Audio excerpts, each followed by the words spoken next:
Welcome on board for a journey full of beauty and nostalgia. A chance to sit back and soak up the views as we go in search of long-lost railways and the way of life that went with them. From the narrow-gauge railways of North Wales to the secrets of Queen Victoria's long-lost railway near Balmoral.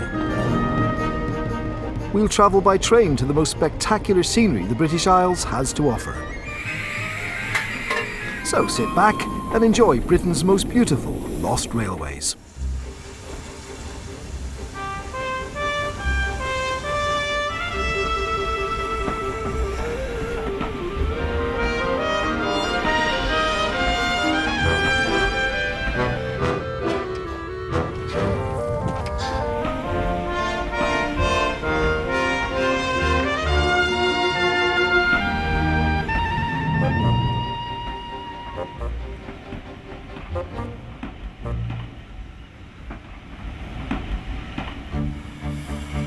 It was only 180 years ago that Britain invented railways as we know them.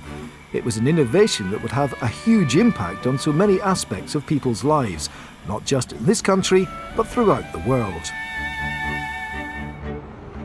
In the next hour, we'll be discovering how this new invention spread rapidly through the south of England, transforming the capital and people's everyday lives. We're heading to the beach in Brighton to ride on the world's oldest electric railway and discover why a unique railway that carried passengers above the waves didn't survive.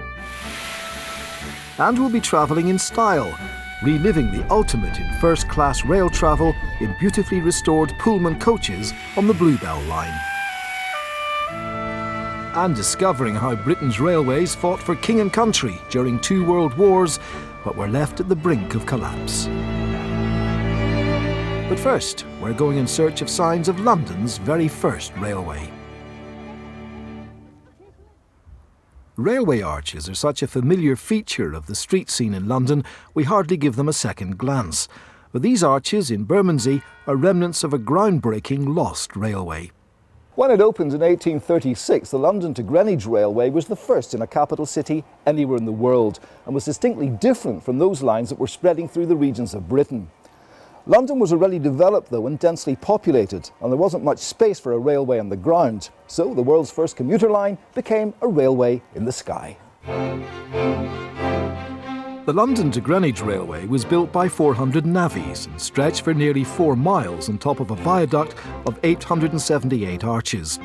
It's still the longest span of arches in Britain, and an incredible 60 million bricks were used in its construction. One of the side effects of the building of the London and Greenwich was that it used up London's supply of bricks for a year. You know, there were millions of bricks went into this, which you can still see today. And it was an extraordinarily large structure, if you consider over 800 arches really as one structure, 4 miles long all the way. It was on a scale that very little in London has been built before or since. You know, it's one of London's largest structure. If you put it on its end, it would go up 4 miles high. So, and it's all one structure. The builders were still unconfident about whether people would use it because they actually built a pedestrian passageway next to it, charged people a penny so they could just walk the distance instead of taking the train. But it was a success, and by 1844 was carrying 2 million passengers a year.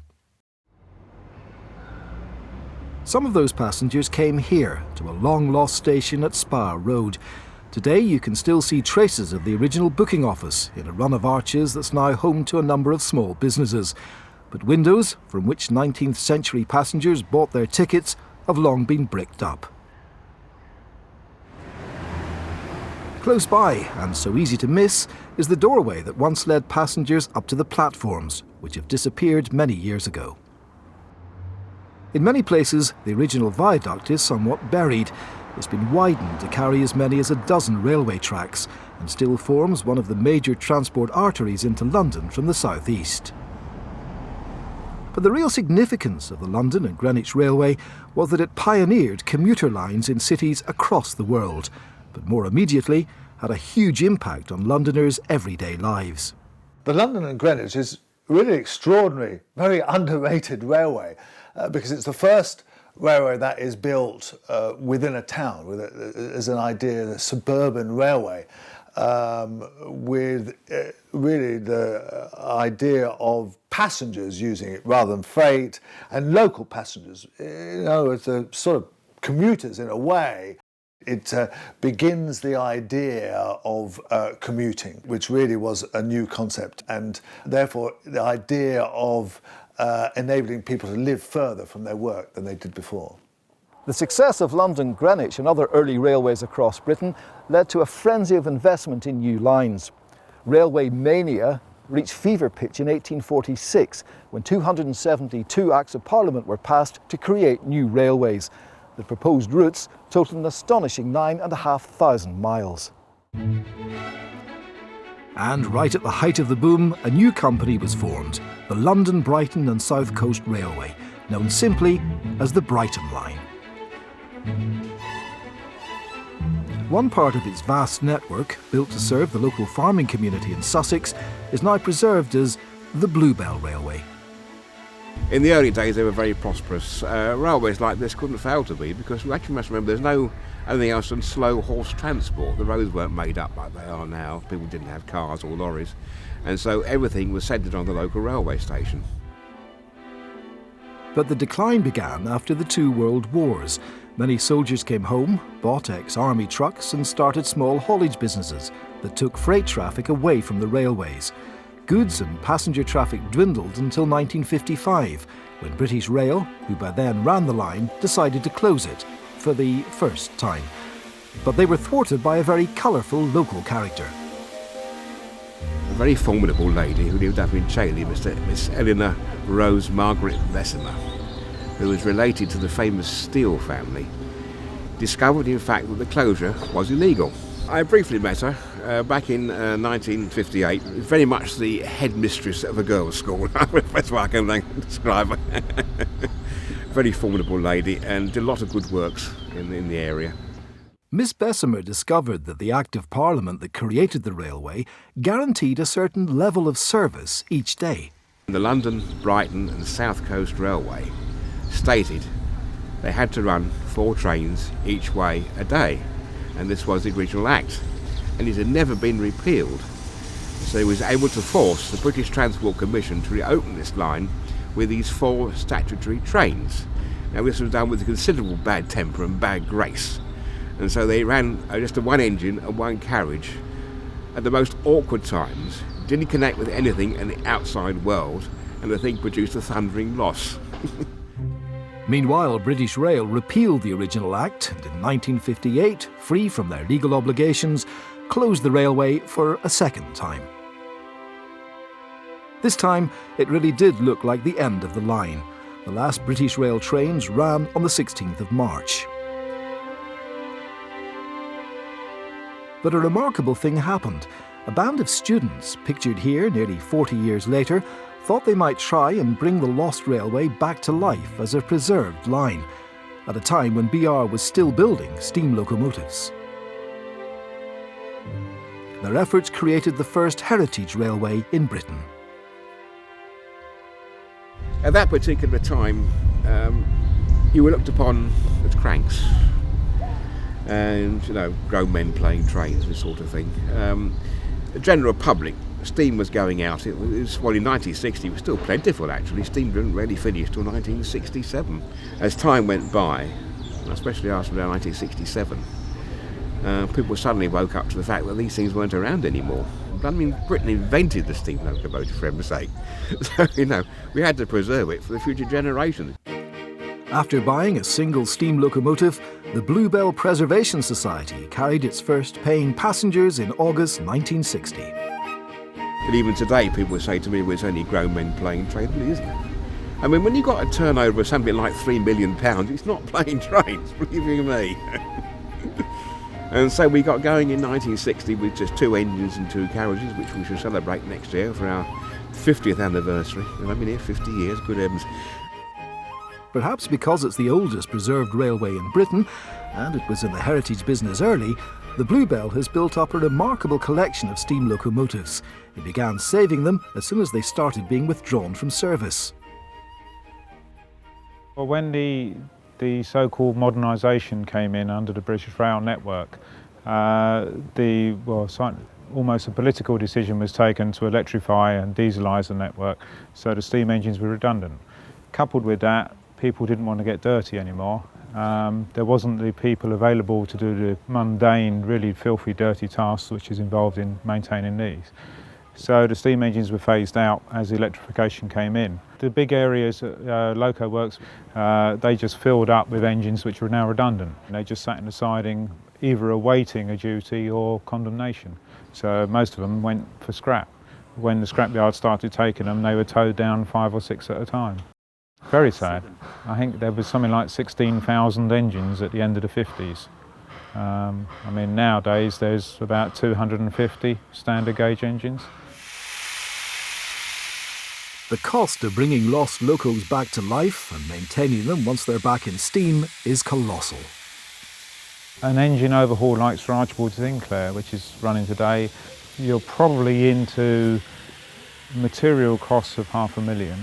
If you add the labour costs in, you're easily into £2 million. But it's been done over a 30-year period and no one really kept tabs on how much. Certainly, in the workshop point of view, the average overhaul for us is about 150,000. The Bluebell has restored and runs some of the oldest surviving locomotives in Britain. Fenchurch is a Stridley Terrier engine and was built at the Brighton Engine Works in 1872. She was the oldest engine to have worked on British railways when she was saved from the scrapyard by the Bluebell Railway in 1964. She's a simple saturated engine powered by wet or saturated steam, the type that comes out of a kettle. Despite being nearly 140 years old, this little engine is still in regular service on the Bluebell Line.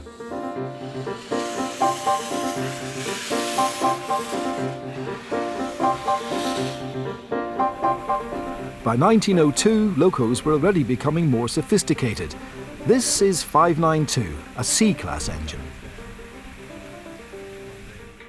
That's got more modern refinements like steam reversers, so rather than the driver fighting the power of the steam as he's trying to notch up a gear or change gear, for want of a better term, then it's got a steam-assisted gear to do that for you. So all you do is move a system of levers and it notches up the engine. The Earl of Berkeley is another example of an early saturated engine. Built in 1899, it's a Great Western engine and saw most of its service in Wales.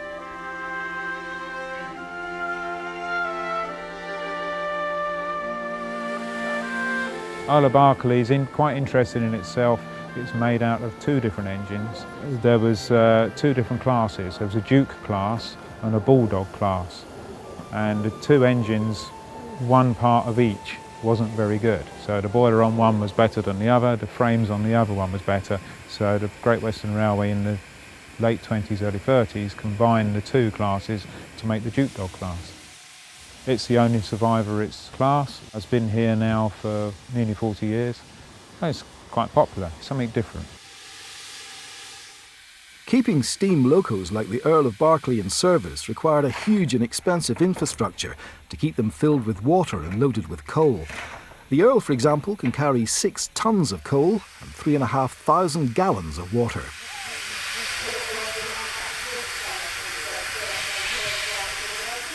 The cost and inconvenience of keeping over 20,000 steam locomotives on the rails was one of the reasons British Rail switched to electric trains.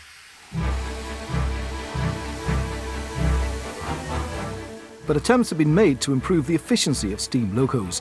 In the 1930s, streamlining was intended to make locos more aerodynamic. The Mallard A4 Pacific, now in the National Railway Museum in York, is perhaps the most famous example and still holds the world record for the fastest steam train, having reached 126 miles an hour in 1938. But the Duchess of Hamilton is also a bold statement that steam locos were fit for the modern age. Built in 1938, its smooth Art Deco lines looked amazing, but there's no proof they actually helped it run faster. The Duchess-class locos were certainly the most powerful ever to run in Britain.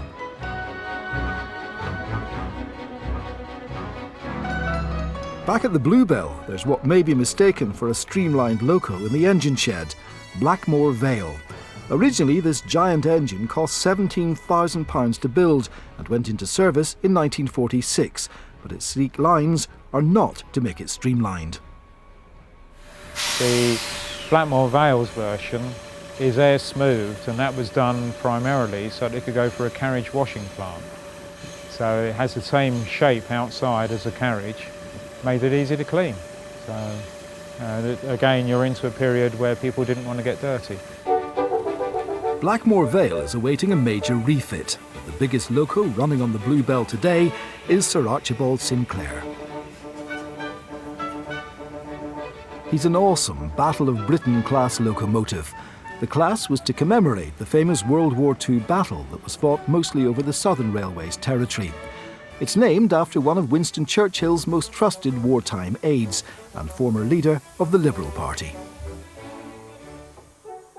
Built in 1947, it's a much more sophisticated locomotive than the older ones at the Bluebell, using superheated steam.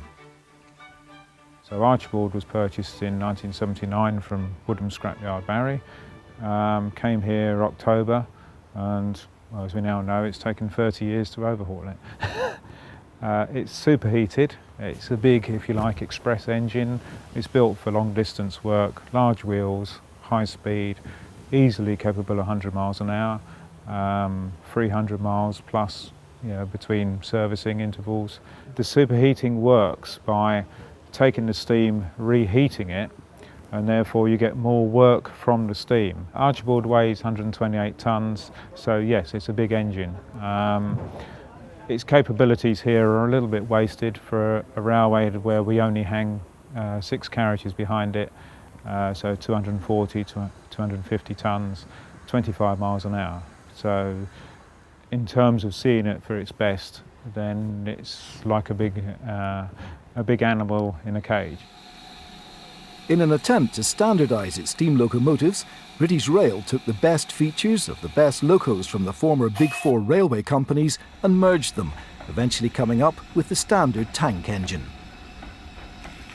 80151 is an example of this last generation of steam locomotives that proved to be both reliable and flexible in the dying days of steam. 80151, if you like, represents the climax of the loco development. Nice 264 tank engine, so built for bi-directional running, so branch lines where it couldn't go on the turntable. Superheated, so relatively economic, compact. In terms of design, it had all the modern day refinements. Nice enclosed cab, even got padded seats. Very easy to drive, very easy to fire. A bit of a nightmare because of all the mod cons on there, everything's crammed in. So maintenance-wise is a little bit difficult. Having said that, there's remote greasing, so you haven't got to go around with loads and loads of oil points, there's grease everywhere. Locomotives may be the stars of preserved railways, but in the days of steam, only engine drivers and their trusty firemen got to be this hands-on. The travelling public's perception of the railways was more influenced by the creature comforts of their carriages, or lack of them. The first ever railway, the Stockton and Darlington, was never conceived as a passenger service.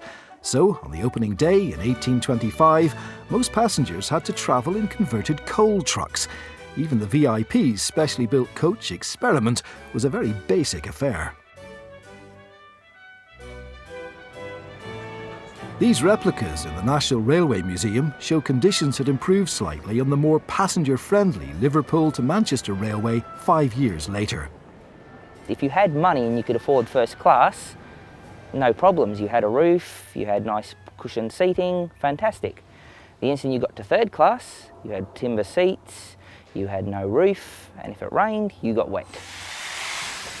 But as railways developed over the next 100 years, so did passenger comforts, reaching the ultimate in luxury travel in the 1920s with Pullman coaches. These have been lovingly restored to their former glory by a dedicated team of specialist coach builders and volunteers at the Bluebell Railway. But to really understand the scale of challenges they face, this is one of their current projects. It's a brake van thought to date from around 1858. To the untrained eye, it may look a complete wreck, but to the Bluebell restoration team, it's pretty complete for a railway carriage that's over 150 years old. Here at the Bluebell, we restore our own coaches. We have done since day one, and we will probably continue for the foreseeable future. We can have anything up to about 5 carriages on the go at any one time. Carriages can take anywhere between 3 years up to anything like 15 years. It all depends on the complexity of the vehicle, the amount of manpower that is available, and the amount of money. It's always the interesting subject. Also, manufacture of the new parts, because it's not something you can go down to B&Q and just purchase a new bracket, for example. You actually have to make it. Sometimes you have to make patterns, then get them cast, then you have to machine them. Other times you have to go and get very exotic timbers imported, just so you can make it as it was. But the results of years of dedication and craftsmanship are astounding. This first-class London, Brighton and South Coast Railway coach was turned into part of a bungalow after it was withdrawn from service in 1924, quite a common fate for old railway carriages. It was only when the bungalow was demolished in the 1980s that the remains of the carriage were transported to the Bluebell to begin restoration. Close by, in the carriage shed, is a third-class brake coach built for the London, Chatham and Dover Railway in 1889. It had accommodation for the train guard as well as passengers.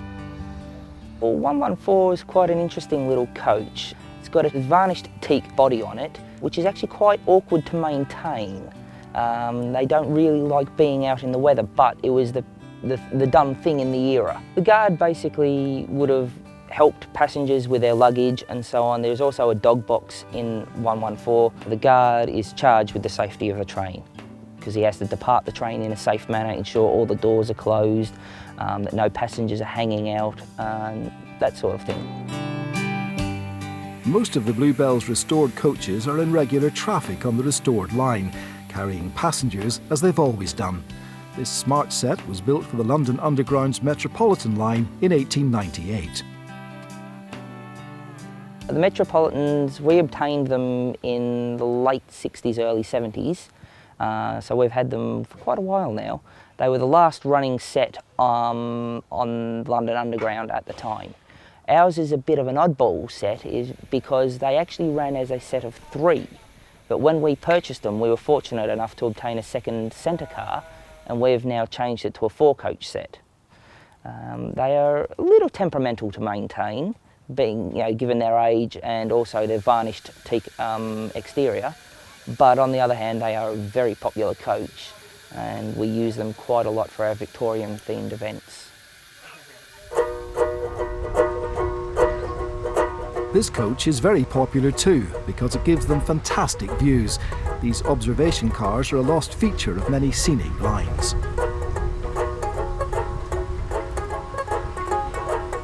1503, the observation car, or the Obbo as we call it, was built in 1913 and was built for a specific line in Wales. There was 3 of them built, this being the only remaining example. 1503 is a very special vehicle in the fact that normally you don't get so good a view out of a railway carriage as you do out of it. The amount of glass in it is actually quite good. This was the ideal vehicle to throw on the end of a train and have a look at the marvellous scenery that you travel through. It's not that troublesome to look after, no. We use it a lot. It's had a long history here. It's one of our most popular carriages and we tend to use it for a lot of specials, using it for the original ideas that it was originally built for, so you can view the line.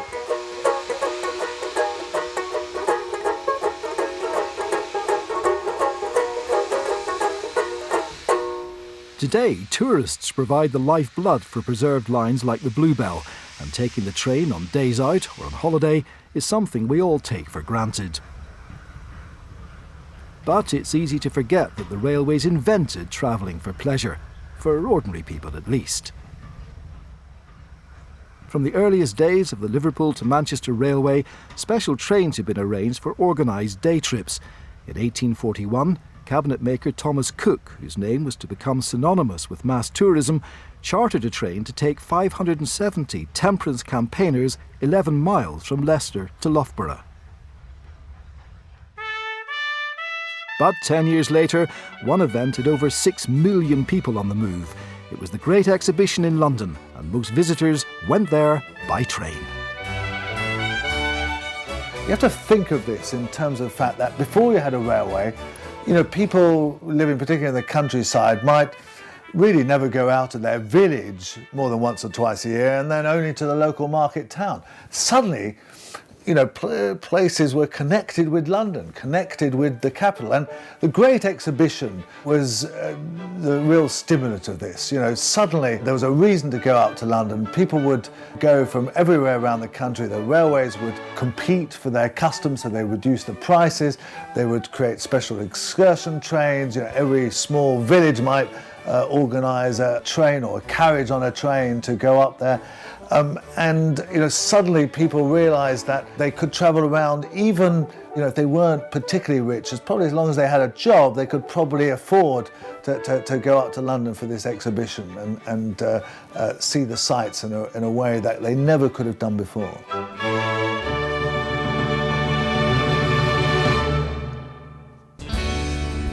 Affordable rail travel opened up the delights of the seaside. Coastal towns expanded rapidly. On the south coast, Brighton developed its own railway attractions to entertain its new breed of visitors, thanks to a local inventor, the son of a German clockmaker, Magnus Volk. Even as a teenager, Volk was fascinated by electricity. In 1880, when there was still no domestic electricity supply, he created his own with a generator in his garden shed. But he was determined to use electricity for transport, and in 1882 opened an electric-powered railway that ran 300 yards along Brighton Beach. And people didn't believe that it could work because there was no steam engine and there was no horses to pull it. It worked by magic because they couldn't see an engine pulling it. The carriage moved on its own and almost silently. And in fact, the Vicar of Brighton denounced the railway as the work of Satan and forbade his parishioners to come anywhere near it. But that just whetted people's appetite and they flocked to it, as you can imagine. It was immensely popular with tourists, to the dismay of the people who lived at this part of town, because they called them the Bag and Bottle Brigade, and they thought that the railway would bring those people to Kemp Town, which is on the cliff behind us, and which is rather a salubrious area at that time. In 1896, Volk wanted to extend his railway 3 miles east to Rottingdean, along a section of beach that was often covered by the sea. He decided the only possible answer was to design a railway that could run on tracks covered in water. And he came up with a rather strange contraption, which he called Pioneer. And it stood on legs 24 feet high, and that gave it its nickname, because as soon as the local people saw it, they nicknamed it Daddy Longlegs. It ran on the beach on 4 rails because each leg had 4 wheels. So the track was laid on concrete blocks, 18 feet apart. It had an overhead wire because you couldn't have the electric motor under the water, so the electricity came from overhead. And it stood on 4 legs, as I said, about 24 feet high. There was a deck about 50 feet long. On the top there was a luxurious cabin. I mean, this is Victoriana at its peak because the cabin had velvet curtains, stained glass windows, chandeliers, and potted palms. You don't get those on a railway very often. And then the Board of Trade, which was the forerunner of health and safety, insisted that it carried lifebelts and a lifeboat. At high tide, it took over an hour to get to Rottingdean, when you couldn't walk it that quickly. So it was essentially for tourists. He advertised it as a sea voyage on wheels. You could travel over the sea without getting seasick, and that was its charm. Well, it's difficult to call it groundbreaking in view of the fact it was the only one of its kind ever built. In that respect, it was unique. In 1900, the local council was responsible for the demise of this extraordinary railway. It built breakwaters to stop the beach being eroded by the tide across part of the Daddy Longlegs track. Volk couldn't afford to reroute it, so this eccentric form of rail travel was lost.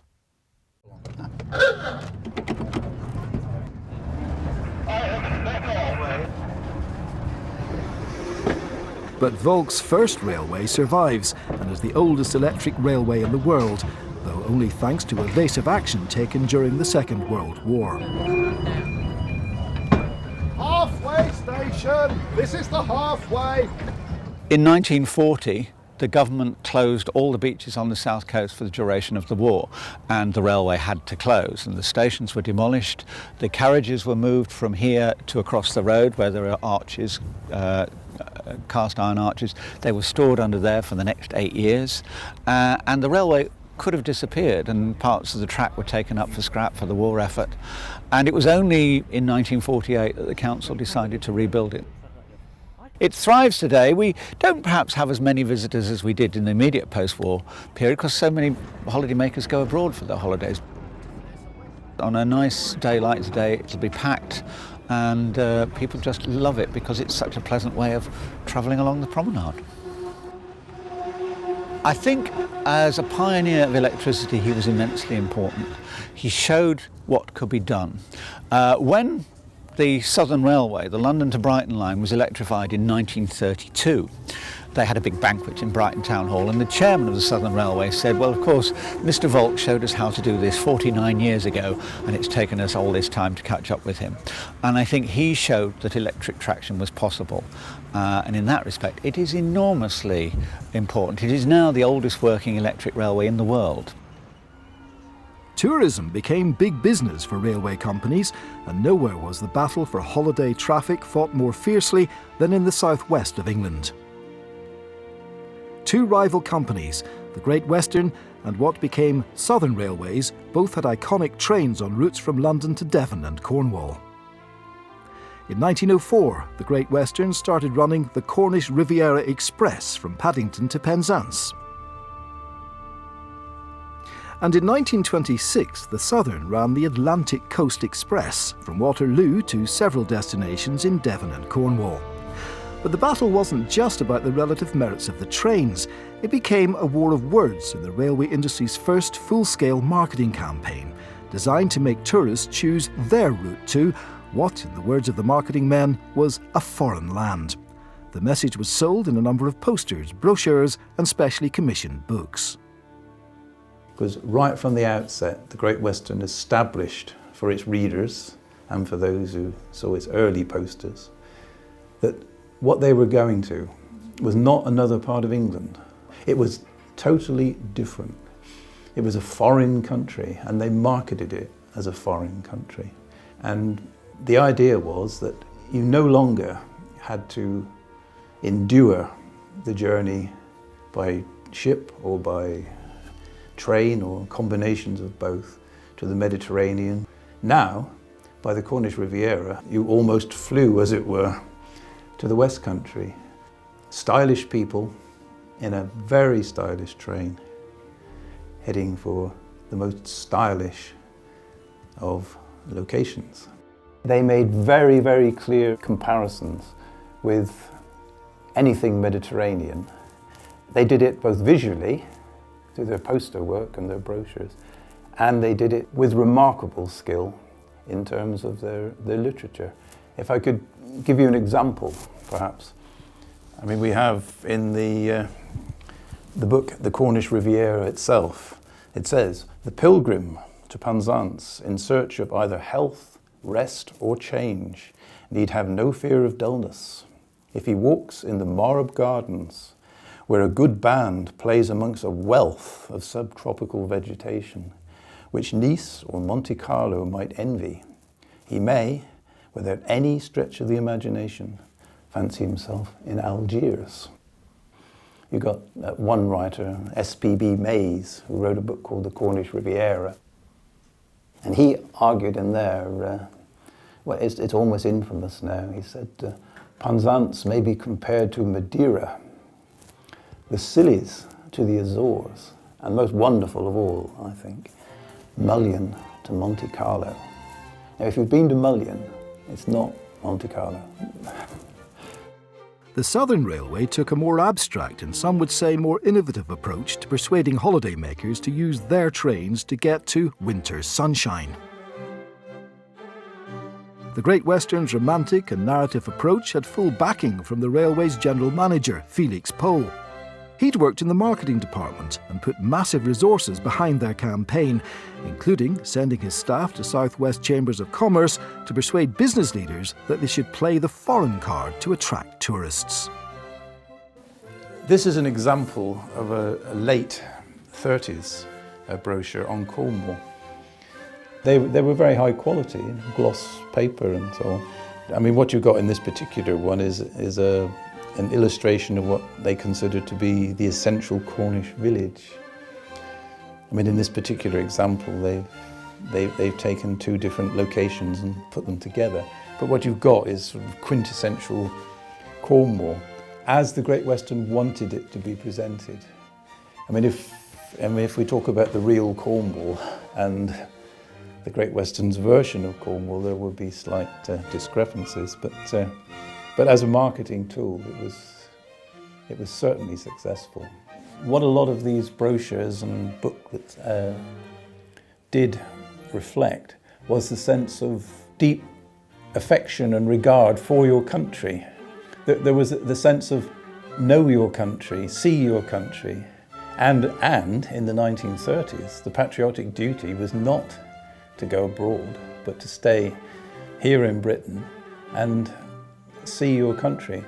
And as the Southern would say, go Southern, and as the Great Western put it, go Great Western. While some railway companies were working furiously to promote their services to the general public, it was quality and attention to detail that was the winning combination for the most discerning passengers. Now, one name that became synonymous with luxury rail travel was George Mortimer Pullman. Pullman was an American furniture salesman who developed luxury interiors for coaches after becoming fed up with the standard of accommodation on his country's railroads. The Brighton line became the first to introduce Pullman levels of refinement in the UK. These days, original Pullman coaches run on a number of heritage railways in Britain, but some of the best are at the Bluebell Railway in Sussex. Its high-class dining service is a tribute to a famous train that provided the UK leg of an opulent journey from London to Paris, the Golden Arrow. The service started in 1929 from Victoria Station to Dover, where passengers continued across the Channel in the first-class lounges of a ferry. After arriving at port, they continued to the French capital, again in Pullman carriages, on the French Flèche d'Or. Anyone who was anyone at that time in the 1920s would obviously take their pleasure in Paris. Paris was the centre of the universe to many people, particularly the cultural aspects and also the fashions. You had Coco Chanel, who was becoming so popular in the early 20s, and she was making her name very well known. You had Maurice Chevalier and Kay Kendall, and all the rank starlets used to travel on the Golden Arrow, and it was sensational. All the magazines had this quite appropriate photography of the Arrow in the background, so people recognised that the Arrow was a special service. It was a very relaxed, civilised form of travel. There was no rushing. So you had even a porter taking on board your luggage. You had the attendants constantly asking, "Are you okay? Would you like something else, madam or sir?" And that is what part and parcel of the Pullman ideal, isn't it? Can I tempt you, sir? And I thought, yes, you can tempt me. Yes, indeed. You've got to remember, the Pullman company was a limited company, so it was quite private. It was a closed order. Most of the attendants would be long-serving attendants, and they had their ways, they had unique ways. They looked after their special guests, particularly if it was royalty or state arrivals. The tradition was very important, and that was instilled in their training.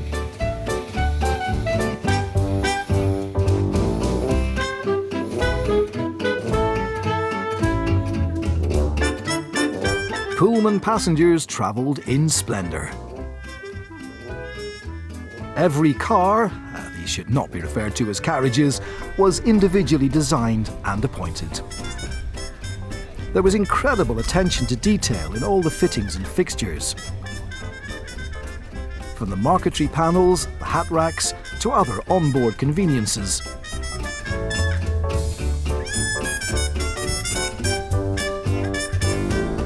This may look like the ultimate way to travel, but this car is actually third class.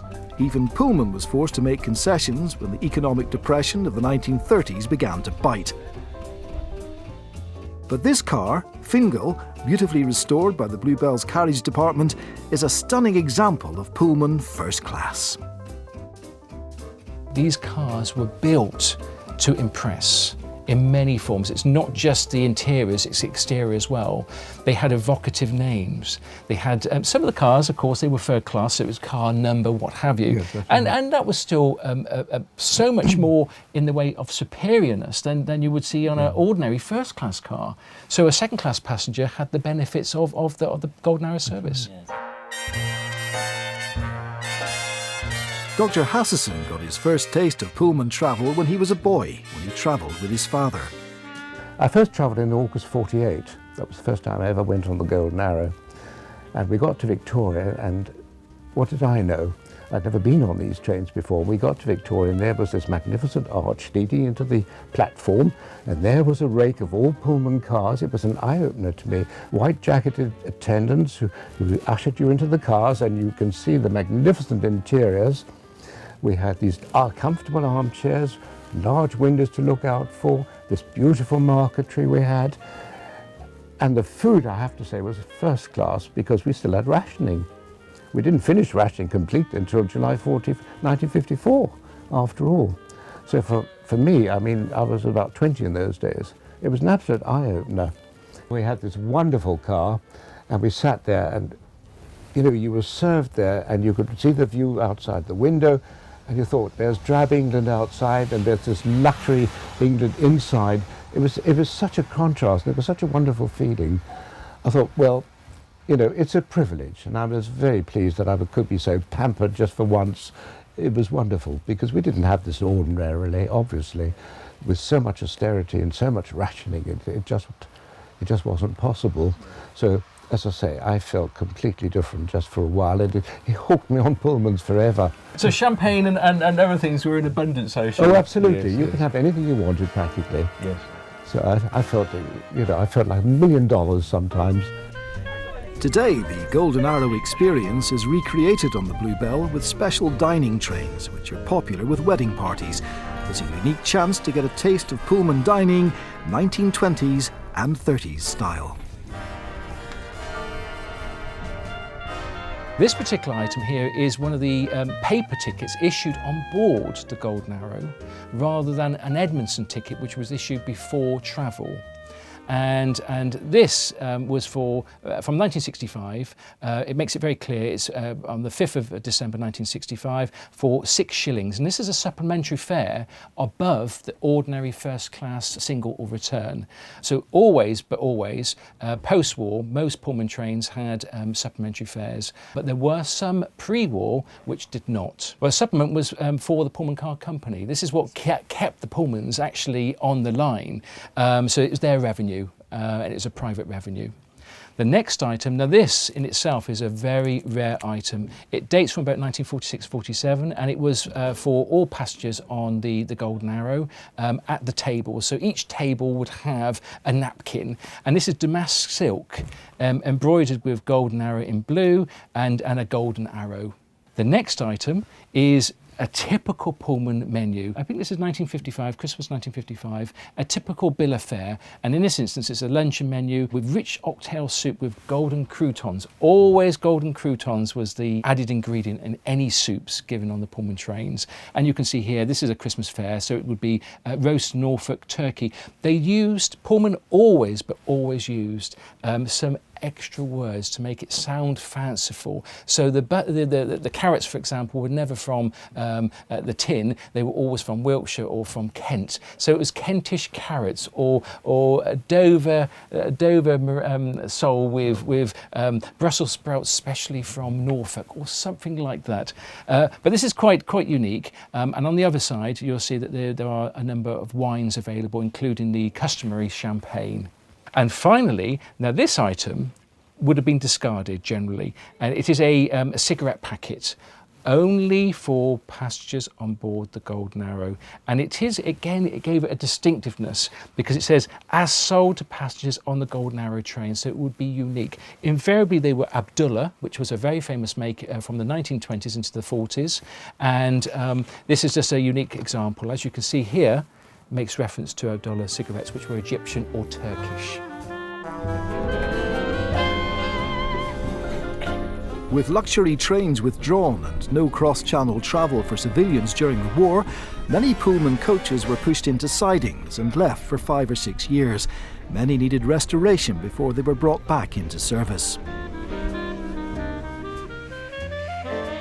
In the post-war years, the Golden Arrow service faced direct competition from airlines, and despite the introduction of second-class coaches to give it wider appeal, this unique service was lost in 1972, followed by all other Pullman services in Britain by 1985. The BR policy at that time, certainly in about 1965-66, made it very clear that the old Pullman cars, they were more or less veritable museum pieces, and some of them were actually reaching their 40th year.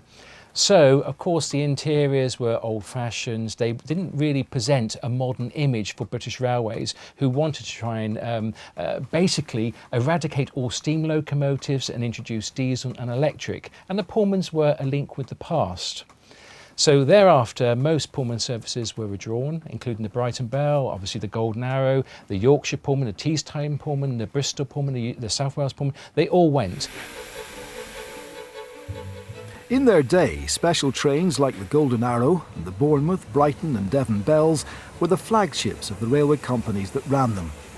But even the kudos they brought didn't save them when tastes changed and railway finances came under extreme pressure in the 1960s and 70s. But the railway companies had a more enduring way to express their corporate pride. These days, when we live in a culture of complaint about the railways, it's difficult to imagine how different things were in the late 1800s. Then the big railway companies were at the forefront of technology, leading the biggest transport revolution the world had ever seen. They had money, confidence and power, and nothing expressed that more than their buildings. London stations were far more than places to catch trains. Some, like Cannon Street and St Pancras, were fronted by awesome railway hotels. The Portland stone of Waterloo matched the grandeur of any building in Whitehall, but no mainline stations were allowed in the heart of the capital. One idea was to have one central huge station somewhere near the city that would have served all directions, but clearly it would have destroyed so much as a great chunk of the city that it was impossible to do. So instead they decided that railway should not go into the centre, but be round this periphery a couple of miles from the actual centre, and that instead would have an underground line, the Circle Line, joining all the stations together, and that the stations would not be able to penetrate through this. One of the earliest railway stations to do this was Euston, not the one we see today, but a long-lost monument to the railway age. Well, the Euston Station had one of the finest pieces of railway architecture in the world, not just in Britain.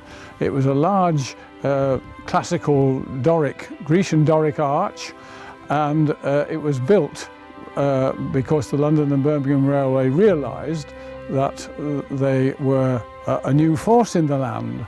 The London and Birmingham Railway directors realised this and said, right, we are now regarded as the gateway to the north, so we're going to build a grand station to prove it, and they certainly did.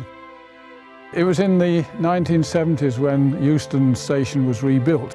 It was decided that the arch had to go because the land was needed for the new station.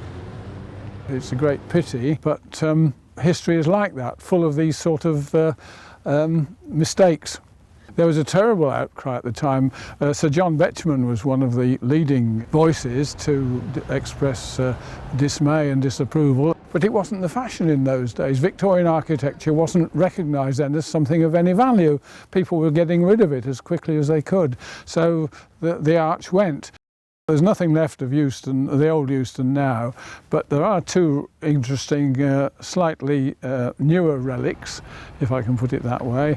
On Euston Road itself, there are two gate lodges. They were built later on by the London and Birmingham Railway's successor, and they've got some rather interesting gilt lettering around them. They're all destinations, they're all places like Leamington Spa and Carlisle and Leeds and even Swansea. Well, you'd never dream of going to Swansea from Euston these days, but you could at one time. It was an exercise in public relations, if you like, saying what a large, widespread railway company we are. You can get to all these places. The fact that a lot of them were by very roundabout routes, certainly not the most direct one, that didn't matter. Waterloo Station opened in 1848 and after much remodelling in later years became the largest station in the UK, covering over 24 acres. Today's travellers are familiar with the Victory Arch. Built from Portland stone, it commemorates the employees of the London and South Western Railway who lost their lives in the First World War. But there's a macabre part of the station that's been lost, with platforms exclusively for the dead. Around the corner at 121 Westminster Bridge Road, you can still see the entrance to the London Necropolis Railway, the terminus for what railway workers called, with typical graveyard humour, the Stiffs Express. At the beginning of the 20th century, London was becoming very short of graveyards. You know, it was full up for the dead, as it were. So a huge area of land in Brookwood, about 30 miles away, was designated as a graveyard. But the problem was getting there. So the idea was that you create a special railway station called Waterloo Necropolis and have special trains transporting out the dead and the mourners out to the cemetery. And it was quite complicated because you had to have different trains for different denominations, and they were slightly in different parts of the graveyard, and you had first and second and third class trains, so that the dead who were rich kind of travelled in better accommodation than those who were poor, and so on. So it was a complicated process, but quite a successful one. And there were other such graveyards sprung up also north of London as well. So it wasn't the only one, but it was the biggest one. The station was high level, so on the viaduct. So the funeral party would pull up outside the station. The coffin would be taken inside. There was a hydraulic lift which would take it up to platform level, and there it was loaded into a special van on the back of the funeral train, and all the people, friends and relations who were attending the funeral would occupy the compartments in the train, which had its own locomotive, and off it went to Brookwood. Switched into the sidings at Brookwood to the special Necropolis station at the other end of the line. And there were two. There's one station for Anglicans and the other one for Roman Catholics and Nonconformists. Only the station entrance survives. The platforms of this unique London station were destroyed by bombs during the Second World War. Another station that suffered during wartime was Cannon Street, built at the end of a bridge across the Thames by the South Eastern Railway in 1866. Its original ornate glass roof was carefully removed to protect it from German bombs, but unfortunately was destroyed when the factory it was being stored in received a direct hit. Today, all that remains of the grand 5-storey station hotel are two 135-foot Christopher Wren-style towers which face the River Thames. If there's one London station that epitomises the power of the Victorian railway companies, It's St Pancras, opened by the Great Midland Railway in 1868. 20,000 Londoners were made homeless when the Great Midland laid its 4-line track through the slums of Egger Town and Somers Town. The railway companies were a pretty ruthless bunch when it came to trying to ensure they got the route they wanted, and nothing exemplifies that more than the Midland, driving their railway through to St Pancras. It's quite late in the process, so London has become much more developed, and it cuts through a whole swathe of North London, destroys Agar Town, a whole area which, contrary to the propaganda of the Midland, was not actually slums, but some of it was perfectly good property. But they just drive their way through that, they get their bill, and they throw thousands of people out of their homes, and at that time they didn't even need to do anything to compensate them or provide them with alternative accommodation. So they're just given a week's notice and out on the streets. Even the dead couldn't escape the disruption caused by the building of the station. Its main line was to go over an ancient graveyard. The poet and author Thomas Hardy was a trainee architect at the time and given the macabre job of overseeing the removal of coffins, bodies and headstones to make way for the railway. The experience clearly affected him. In a poem written later, the dead speak directly to the rail traveller. O passenger, pray list and catch our sighs and piteous groans, half stifled in this jumbled patch of wrenched memorial stones. We late lamented, resting here, are mixed to human jam, and each to each exclaims in fear, I know not which I am. The result, however, was a station with a train shed that became the largest enclosed space in the world when it was completed. Recently, it's been restored to its former glory as part of the development of the new Eurostar terminus, St Pancras International. One of the great glories of St Pancras, once you get inside it, is that grand arched train shed. When it was built, it was the largest of its kind in the world, and it's still well up in the top 2 or 3. It's entirely unsupported, apart from except at the sides, and it was designed by an engineer called William Henry Barlow, who was the Midland Railway's chief engineer. And a lot of commentators at the time said they called it this enormous hump, and they said it's simply the Midland Railway Company showing off. They don't need anything that size. The smart shops below the platform level in today's station are in archways whose dimensions are based on the size of beer barrels. A large part of the railway's income came from carrying huge volumes of beer from Burton-on-Trent into the capital. The arches were built to store it. Indeed, it suggested that if it wasn't for beer, the railway wouldn't have been able to afford the Gothic facade of its Midland Grand Hotel that's such an iconic feature of the station. But even this awesome structure was almost lost during the 1960s when plans were announced to flatten it. It's been said that if Euston hadn't been demolished, then we would probably have lost St Pancras as well. But because of the outcry over Euston, it awakened public awareness of the growing importance of to the heritage of Victorian architecture, certainly a place like St Pancras. So again, an outcry when proposals were made to pull it down, and Sir John Betchman again was involved. St Pancras, quite simply, was saved through sheer public opinion. 30 years after St Pancras was built, London got its last mainline station at Marylebone. It's a huge contrast because by the time it was built by the Great Central Railway in 1899, things had changed. The railways were making less money. The days of building stations as monuments to the railway age had gone. There's nothing really very grand about Marylebone, as there were not like some of the earlier stations. It didn't have an overall roof for a start. It had individual awnings over the platforms.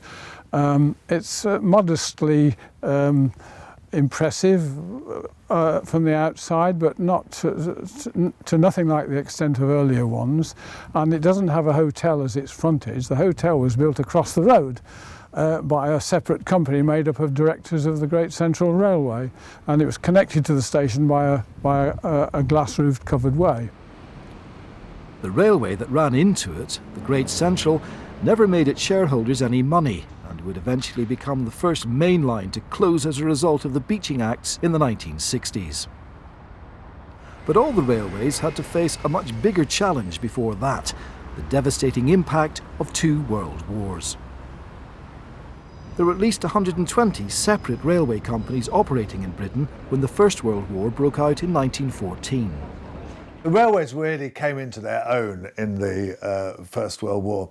And there was a bit element of luck there, because we had built so many railways and there was a lot of duplication and lines that now are long closed, but they'd stayed open. And that proved very useful, because you could use all these lines to run trains. So Southampton, for example, was connected by 5 or 6 different routes, and was the hub, one of the hubs of getting people over to France, as was Dover and Folkestone, and all these places had hundreds of trains, fantastically well organised. The war had proved how efficiently the railways could be run, and in 1921 the 120 companies were merged into the Big Four: the Great Western, the London and North Eastern, the London Midland and Scottish, and the Southern Railway. It was these companies that were to make an even greater contribution to the nation in World War II. The railways, of course, used to be the primary form of transport. Certainly when they were first built and developed in the 19th century, there was nothing to touch them. Now, obviously, come the 20th century, then road became important and eventually came to predominate. But during the 2 world wars, the rail transport was absolutely critical. And I think it's fair to say that the country could not have won the Second World War without the contribution the railways made. There was a vast amount of material to be carried by rail. You saw the whole of the east of England turned into almost one huge airfield, and all the material to build those came by train. There was the famous saying, "Is your journey really necessary?" Because the railway was up to and beyond its capacity, moving goods, moving war supplies, and moving the people needed to support the war, the troops and all that went with it.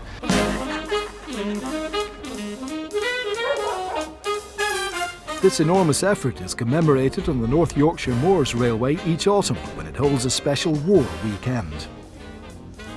We take Pickering and the whole of the railway back to the mid-1940s.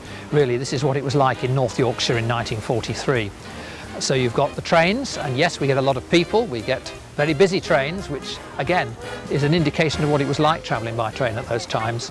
But I think what makes it, of course, is the hundreds of people who come along dressed up in the clothing, in the styles of the day, some in military uniform, but a lot of them just representing the general styles and fashion of those particular times. And the music. There's a lot of musical entertainment, all the songs, all the nostalgia that went with that particular period.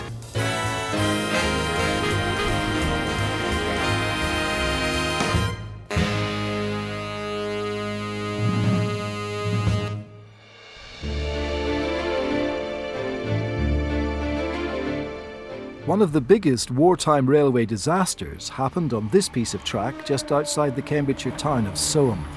Today, the line remains, but there's not a trace of the station that stood on this site. It was completely obliterated in the biggest single explosion on British soil during World War II, but the heroic actions of 4 railwaymen prevented the entire town from being destroyed. The accident happened in the dead of night on June the 2nd, 1944, just 4 days before D-Day, when the crew of a blacked-out War Department locomotive were pulling 44 trucks packed with bombs, fuses and detonators through the station at Soham.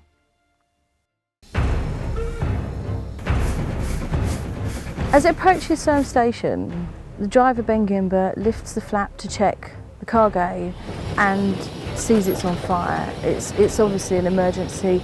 He has to get himself together really to very carefully pull the train to a stop. He gives the fireman, James Nighthall, a hammer with which to uncouple the burning wagon from the remainder of the wagons. So James uncouples the wagon. Meantime, Ben's pulling the train forward very slowly. His idea is to get this inferno of a train out into open countryside and to bail out, to let it explode in open countryside. He leans out of the driver's window and talks to the signalman at the station, Frank Bridges. He asks Frank Bridges to signal ahead and stop oncoming trains. At that moment, the wagon explodes.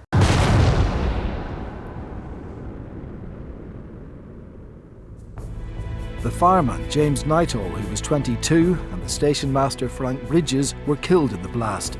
But miraculously, the driver, Ben Gimbert, survived, as did the guard, Herbert Clark, who was in the back of the train and blown off his feet by the explosion, but then crawled along the track on his knees, laying detonators to warn other trains that the track was blocked.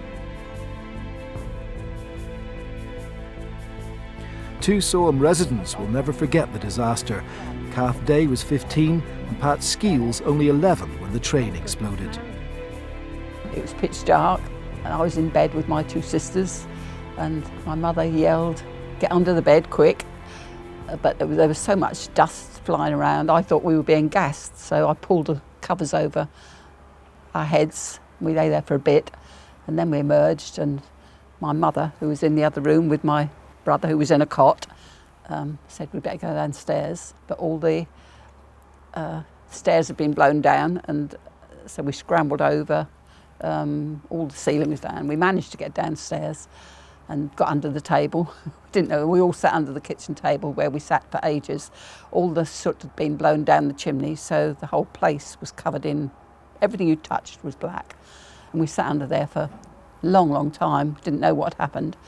And eventually my father's uncle knocked on the front door, and my mother went to the door, and as she opened it, the door fell onto her, a big heavy door, and it fell onto her because the blast had knocked out everybody's latches and hinges, so all the doors fell out. Kath heard the explosion, but it was the next evening when a friend escorted her to what had been the railway station that she realised the scale of the devastation. I thought, I'm going to have a look, see what's going on. So I gets on my bike, goes down to the station. Oh, well, it was unrecognisable because the station house itself was just a pile of rubble. I mean, Mr. and Mrs. Oliver and Pat Oliver. How they survived, I do not know. Survived. They were injured, but pretty badly, I believe. But yes, and Donna's house, the wall was completely gone, and you could see the bed. And what tickled us, and Ted, who was with me, said, "Look at that. The chamber pot was still sitting under the bed." So we had a giggle over that. The thing that struck me most was the enormous crater. They had already pulled the engine out, and it was huge, and I thought, however are they going to fill that up? But they did, and the trains were working again the next day. But the real miracle was that despite widespread injuries throughout Soham, there were no fatalities, apart from the fireman and station master who gave their own lives to save the town. These heroic railwaymen and the brave driver and guard who survived are remembered with a memorial in the heart of Soham. When it became known the day after it happened, I couldn't believe their bravery. I mean, goodness, they were only ordinary people, weren't they? And yet they did an extraordinary thing, really. Wonderful. Britain's railway network made an enormous contribution to World War II, but the effort brought it to its knees. Locomotives and carriages were worn out, track, tunnels, bridges and stations had been neglected, and it was against this background that the government decided to push ahead with nationalisation, and the big four railway companies became one. British Rail was formed on the 1st of January 1948, and a new era of rationalisation and cuts had begun. The railways would never be the same again, and it was the nation's most remote and beautiful railways that were the most under threat.